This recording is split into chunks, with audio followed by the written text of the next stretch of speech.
नमस्कार, खबरें जारी न्यूज 24 पर मैं हूं आपके साथ मकसूद खान। बात विधानसभा चुनावों की, क्योंकि मध्य प्रदेश और राजस्थान में सियासी रण जोरों पर है। दोनों ही राज्यों में दोनों ही बड़ी पार्टियों के सामने एक जैसी चुनौती है।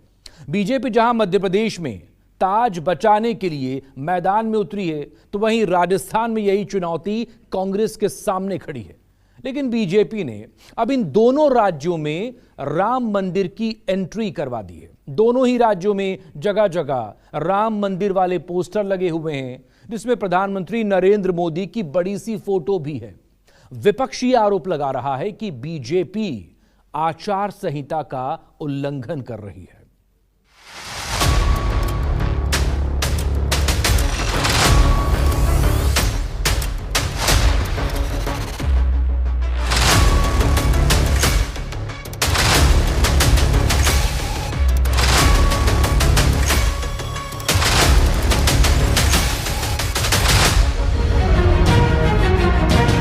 राजस्थान और मध्य प्रदेश के मतदाता की निगाहें इन दिनों जिस तरफ घूमती है, बस दो ही चीज नजर आती है। एक तो मठ और दूसरी तरफ मंदिर की ये पोस्टर।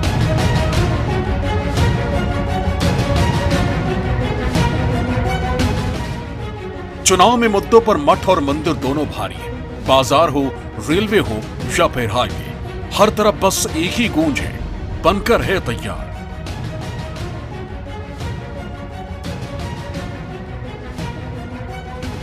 एमपी की सियासत के सेंटर में रहने वाले मठ और मंदिर एक बार फिर सबसे बड़े मुद्दे के तौर पर दिखाई दे रहे हैं। एमपी की कोई भी ऐसी सियासी पार्टी नहीं है जो मठ और मंदिर से मुद्दों के मुकाबले दूरी बना सके। लगता है बीजेपी ने तो इस बार अयोध्या में बन रहे राम मंदिर को सत्ता हासिल करने का रास्ता मान लिया, जिसकी गवाही पीएम मोदी के साथ लगे ये बड़े बड़े पोस्टर करते हैं। जैसे ही राम मंदिर ट्रस्ट की तरफ से पीएम मोदी को 22 जनवरी को उद्घाटन का न्योता मिला, तो इधर एमपी में राम मंदिर के सियासी एंट्री कुछ इस तरह से हो गई कि रातों रात भोपाल इंदौर के चौराहों पर बीजेपी ने पीएम मोदी की तस्वीर के साथ राम मंदिर को लेकर बड़े बड़े होर्डिंग्स लगा दिए।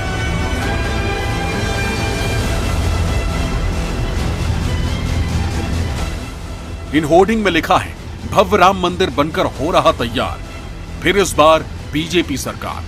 और यहीं से शुरू हुआ विवाद। कांग्रेस ने आचार संहिता का उल्लंघन बताते हुए होर्डिंग को हटाने की शिकायत चुनाव आयोग से कर दी है। वैसे तो मध्य प्रदेश विधानसभा चुनाव में कई अलग अलग तरह के मुद्दे हैं, लेकिन 3 दशक से चला आ रहा राम मंदिर के मुद्दे की अब मध्य प्रदेश में एंट्री हुई है। भोपाल के अलग अलग चौराहे पर इस तरह के बीजेपी ने होर्डिंग्स लगा दिए हैं। देखिए, जिन पर प्रधानमंत्री की तस्वीर है और भव्य राम मंदिर बनकर हो रहा तैयार, फिर इस बार भाजपा सरकार, ये लिखा है। तमाम बड़े नेता जो बीजेपी के, उनकी भी तस्वीरें लगाई गई हैं इसमें। जो जन आशीर्वाद यात्रा जब निकाली गई थी मध्य प्रदेश में, उनमें इन्हीं चेहरे को रखा गया था और यही चेहरे हैं जिन पर बीजेपी इस बार दांव खेल रही है। कांग्रेस आपत्ति जता रही है कि इस तरह के होर्डिंग बताने की आखिरकार लगाने की जरूरत क्या है।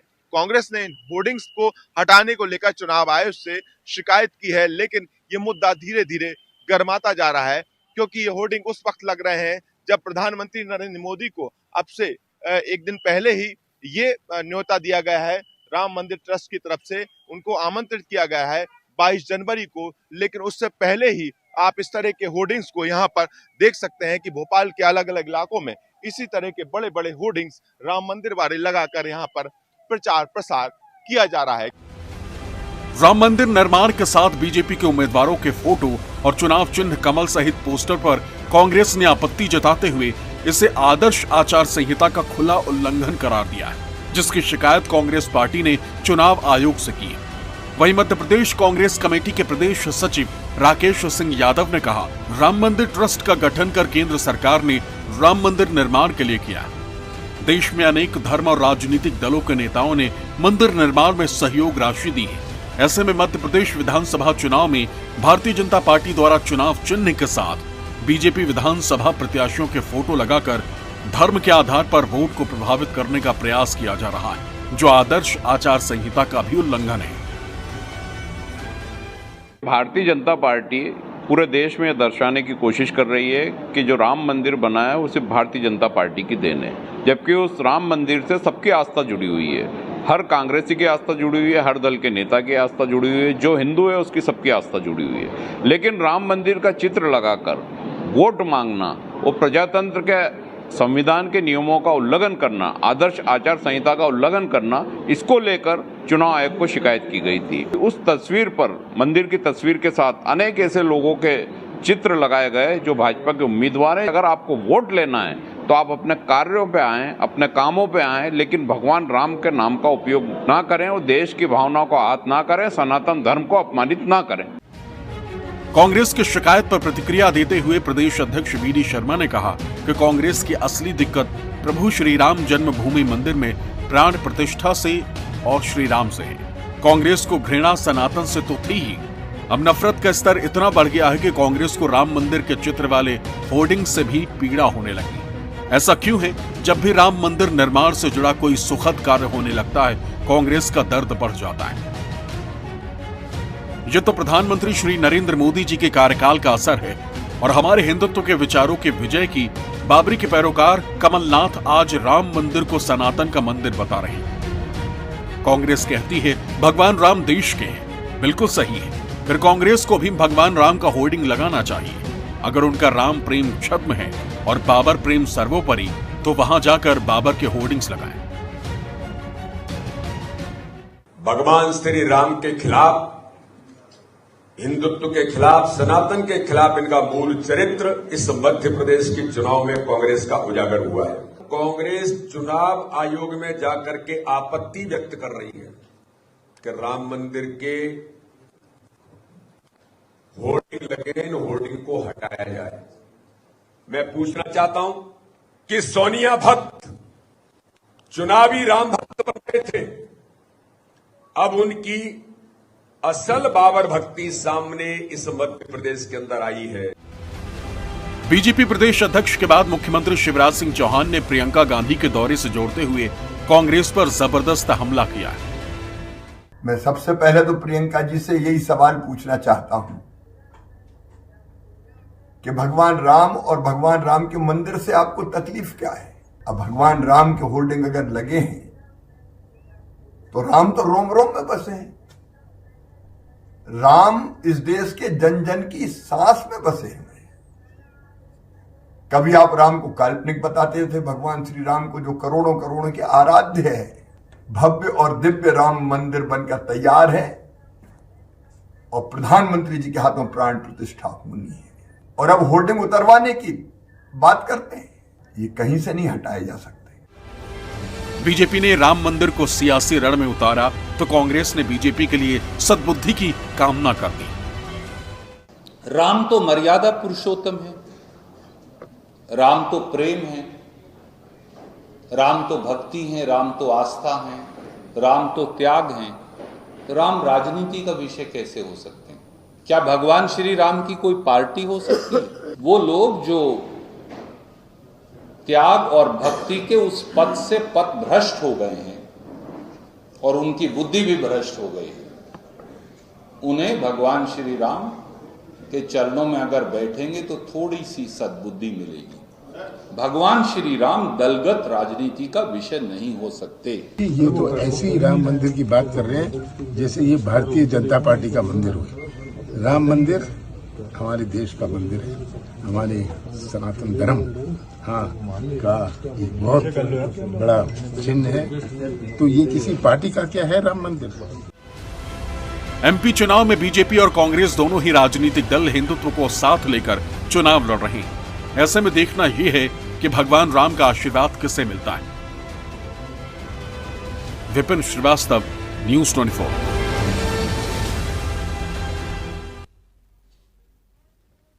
प्रधानमंत्री नरेंद्र मोदी की तरफ से विकास की गारंटी लिए जाने और राजस्थान के मुख्यमंत्री अशोक गहलोत का सौगातों की गारंटी दी जाने के बीच राजस्थान का विधानसभा चुनाव एक बार फिर से राम और राम मंदिर की एंट्री में शामिल हो चुका है। बीजेपी ने जगह जगह राम मंदिर को लेकर किए वादे को पूरा करने और उससे जुड़ी तमाम जानकारियों के बैनर पोस्टर लगवाने भी शुरू कर दिए।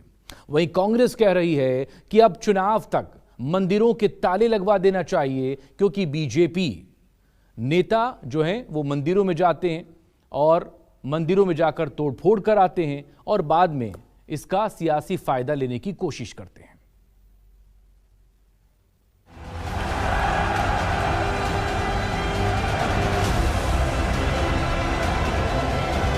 राजस्थान के सियासी रण में भी बीजेपी ने राम मंदिर को उतार दिया और जीत का दावा ठोक दिया। राज्य भर में राम मंदिर के संघर्ष और निर्माण यात्रा को लेकर कई बड़े बैनर और होर्डिंग्स लगवा दिए। राजस्थान विधानसभा चुनाव को लेकर बीजेपी ने पीएम नरेंद्र मोदी सरकार की उपलब्धि और योजनाओं को लेकर तमाम तरह के पोस्टर लगाए हैं, लेकिन इस बार के चुनाव में काशी विश्वनाथ कॉरिडोर के साथ साथ राम मंदिर की भी एक बार फिर से एंट्री हो गई है। हालांकि पिछले चुनाव की यदि बात की जाए तो बीजेपी ने राम मंदिर बनाने के संकल्प के साथ कई पोस्टर लगाए थे, लेकिन इस बार राम मंदिर के उद्घाटन को लेकर बीजेपी इस पूरे मामले पर क्रेडिट लेने की कोशिश में है। और यही कारण है कि न केवल बड़े बड़े होर्डिंग्स, बैनर, पोस्टर के जरिए बल्कि एलईडी के जरिए जो प्रचार किया जा रहा है उसमें भी इसी मुद्दे को प्राथमिकता के साथ बीजेपी उठाने की कोशिश कर रही है। बीजेपी के तमाम नेता अपनी प्रेस कॉन्फ्रेंस और भाषणों में राम मंदिर का जिक्र करना नहीं भूल रहे हैं। ऐसे में चुनावों में गारंटियों, महंगाई, बेरोजगारी के साथ गहलोत सरकार की 5 साल की उपलब्धियों को लेकर जनता के बीच जा रही कांग्रेस के नेताओं का दावा है कि अब बीजेपी को विकास के मुद्दों पर भी बात कर लेनी चाहिए। कैबिनेट मंत्री प्रताप सिंह खाचरियावास ने तो यहां तक कह दिया कि चुनाव पूरा होने तक मंदिरों में ताले लगवा देने चाहिए, क्योंकि बीजेपी के नेता वहां जाकर तोड़फोड़ कराते हैं और फिर चुनावों में उस तनाव को भुनाने की कोशिश करते हैं। मैंने मंदिरों के पुजारियों से रिक्वेस्ट की है, अपने अपने मंदिरों में रात को ताला लगाओ।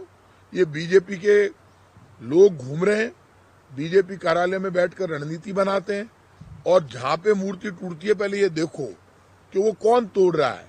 वो बीजेपी का कार्य, वो बीजेपी के नेता लोग ही करवाते हैं सब काम, कि जैसे दंगा फसाद हो जाए, झगड़ा हो जाए और सारा नाटक एजेंडा। तो भाई आप अपने काम पे लड़िए ना, आप क्यों इस एजेंडे पर आ गए वापस? क्योंकि आपके पास सिर्फ एक एजेंडा है। हिंदुस्तान का हर नागरिक अपनी आस्था के अनुसार अपनी आस्था में विश्वास करता है, लेकिन उससे भी ज़्यादा वो विश्वास करता है देश के संविधान में, जो सभी धर्मों को, मजहबों को, जातियों को एक सूत्र में पिरोती है। किसी भी मजहब का युवा हो उसे रोजगार चाहिए, किसी भी मजहब का किसान हो उसे अपनी आमदनी चाहिए, किसी भी मजहब की महिला हो उसे सुरक्षा चाहिए। इसलिए मजहब हमारा निजी मामला है। राम मंदिर सुप्रीम कोर्ट के निर्णय पे बना, सब लोग स्वागत करते हैं। हिंदुस्तान की 140 करोड़ जनता ने उस निर्णय का स्वागत किया। जिनकी आस्था है उन सब के लिए वो निश्चित रूप से एक आस्था का स्थल है, लेकिन जो मुद्दे हैं, लोकतांत्रिक जो सरकारें होती हैं वो मुद्दों के प्रति जवाबदेह होती हैं, और ये नैरेटिव बनने लगा है। ध्रुवीकरण और विभाजन की राजनीति को देश नकार रहा है। दरअसल बीजेपी ने पीएम नरेंद्र मोदी के 9 साल की उपलब्धियों को लेकर बड़े बड़े होर्डिंग्स और पोस्टर तो लगवाए ही हैं, साथ ही काशी विश्वनाथ कॉरिडोर से जुड़े पोस्टर भी नजर आ रहे हैं। इन दोनों ही मंदिरों के कायाकल्प से जुड़ी तमाम जानकारियां और तस्वीर के जरिए बीजेपी फिर से याद दिलाने की कोशिश में है कि सनातन की रक्षा के लिए पार्टी का संकल्प कितना अड़िग है। ऐसे में कांग्रेस की तरफ से चुनावों तक मंदिरों में ताला लगाने का जैसे ही बयान आया, बीजेपी नेता अब उस पर पलटवार करने में जुट गए। कांग्रेस की किस्मत पर लगेगा, ताला कांग्रेस के दफ्तर पर लगेगा। जिन्होंने सनातन पर हमला किया, जिन्होंने हिंदू की विकृत परिभाषा के माध्यम से लोगों की भावनाओं से खेला, अब चोले के ऊपर से वो जनेऊ पहनने का नाटक रच रहे हैं, इससे कामयाबी होने वाली है। राम हमारे आराध्य देव हैं, उनका मुद्दा नहीं, वो तो हमारे दिलों में बसे। दरअसल कांग्रेस का हमेशा बीजेपी पर इस मुद्दे पर तंज रहता था, मंदिर वही बनाएंगे पर तारीख नहीं बताएंगे। लेकिन अब राम मंदिर का निर्माण कार्य पूरा होने को है और उसका लोकार्पण भी होना है। ऐसे में चुनावों से पहले बीजेपी एक बार फिर से इस मुद्दे की आड़ में कांग्रेस के सॉफ्ट हिंदुत्व पर राजनीति को आगे बढ़ाने की कोशिशों पर विराम डालना चाहती है। यही कारण है कि न केवल बीजेपी के नेता बल्कि कांग्रेस से बीजेपी में शामिल होने वाले नेताओं को भी हिदायत दे दी गई है कि वो अपनी सभाओं और भाषणों में इस मुद्दे का जिक्र जरूर करें। कहा तो यह भी जा रहा है कि कार सेवा में शामिल तमाम लोगों को बीजेपी अपना चेहरा बनाकर राजस्थान में इस मुद्दे पर आगे बढ़ने की रणनीति पर काम कर रही है। शिवत्सन, जयपुर, न्यूज़ 24।